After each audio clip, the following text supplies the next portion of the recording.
Operation सिंदूर भारत द्वारा चलाया गया आतंकी ठिकानों को नष्ट करने का अभियान था।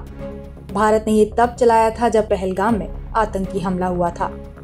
इस हमले में 26 लोग मारे गए थे। इसके बाद भारत ने पाकिस्तान में स्थित आतंकी ठिकानों पर 6-7 मई की रात ऑपरेशन सिंदूर के तहत आतंकियों के ठिकानों को ध्वस्त कर दिया था।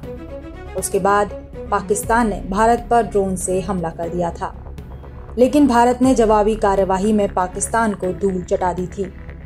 अब ऑपरेशन सिंदूर को लेकर अमेरिका ने बड़ा खुलासा किया है। अमेरिकी रिपोर्ट में दावा किया गया है कि ऑपरेशन सिंदूर पर अमेरिका का दावा।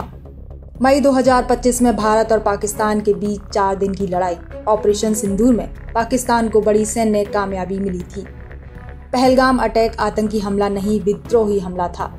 पाकिस्तान ने दावा किया है कि उसने कम से कम 6 भारतीय लड़ाकू विमानों को गिराया था, जिनमें राफेल जेट भी शामिल है। इससे राफेल की इमेज को नुकसान पहुंचा है। रिपोर्ट कहती है कि वास्तविक रूप से सिर्फ 3 भारतीय विमानों के गिराए जाने की पुष्टि होती है। 800 पन्नों की इस रिपोर्ट को US China economic and security review commission USCC ने जारी किया है। USCC अमेरिकी कमेटी है जो कि रिपोर्ट बनाकर अमेरिका की संसद को देती है। वहीं अब रिपोर्ट पर पाकिस्तानी PM शहबाज शरीफ ने कहा कि अमेरिकी संसद में पेश हुई इस रिपोर्ट ने भारत के साथ हुई सैन्य टकराव में पाकिस्तान की जीत पर मुहर लगा दी है। वहीं अब अमेरिका के इस दावे पर विपक्ष केंद्र की मोदी सरकार पर हमलावर है। कांग्रेस नेता जयराम रमेश ने केंद्र सरकार को घेरते हुए कहा कि क्या प्रधानमंत्री और विदेश मंत्रालय इस पर अपनी आपत्ति दर्ज कराएंगे और विरोध जताएंगे। हमारी कूटनीति को एक और बड़ा झटका लगा है। प्रधानमंत्री इस पर क्यों नहीं कुछ कहते? पहली बात तो यह है, ये आतंकी हमला नहीं है, ये रिपोर्ट कहता है। और दूसरा, पाकिस्तान की जीत हुई है इस 4 दिन के युद्ध में। प्रधानमंत्री को अपनी चुप्पी तोड़नी चाहिए। इस रिपोर्ट का खंडन हमें करना चाहिए, सरकार को करना चाहिए। हम तो खंडन करते हैं, कांग्रेस पार्टी तो खंडन करती है, पर बीजेपी क्यों नहीं खंडन करती? सरकार क्यों नहीं खंडन करती? विदेश मंत्री क्यों चुप है? प्रधानमंत्री क्यों चुप है? ये तो कूटनीति पर इतना बड़ा धक्का है हमारे लिए। तो ये बिल्कुल हम स्वीकार नहीं कर सकते, ये हरगिज स्वीकार नहीं कर सकते। आतंकी हमला जो हुआ है, आतंकी हमला था। और उसी फील्ड मार्शल आसिम मुनीर को राष्ट्रपति ट्रंप ने 2 बार उनसे मुलाकात हुई है, व्हाइट हाउस में उनको भोजन भी दिया है 2 घंटे का।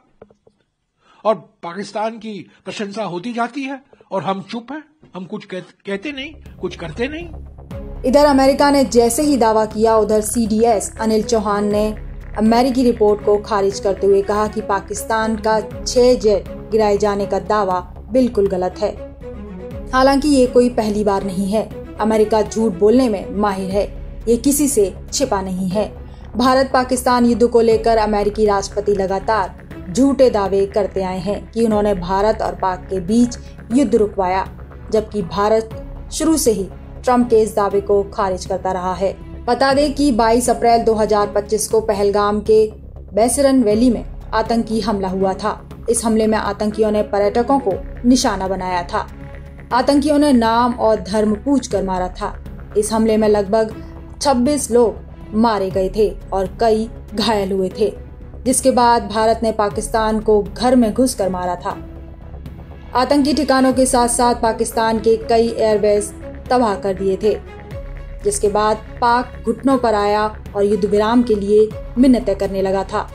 ये दावा ऐसे वक्त में किया गया है जब भारत और अमेरिका के बाद 783 करोड़ की डिफेंस डील हुई है। बहरहाल इस दावे में सच्चाई कितनी है, आप इसको ऐसे समझ सकते हैं कि चीन ने अपने हथियारों की मार्केटिंग के लिए फर्जी AI फोटो में राफेल को गिराते हुए दिखाया ताकि उसके हथियार बाजार में खरीदे जाएं। ठीक इसी ओर अमेरिका की ये रिपोर्ट इशारा करती है। Bureau report, Punjab Kesari. हमसे जुड़े रहने के लिए हमारे YouTube चैनल को सब्सक्राइब करें और नई वीडियो की नोटिफिकेशन के लिए बेल आइकॉन को दबाएं।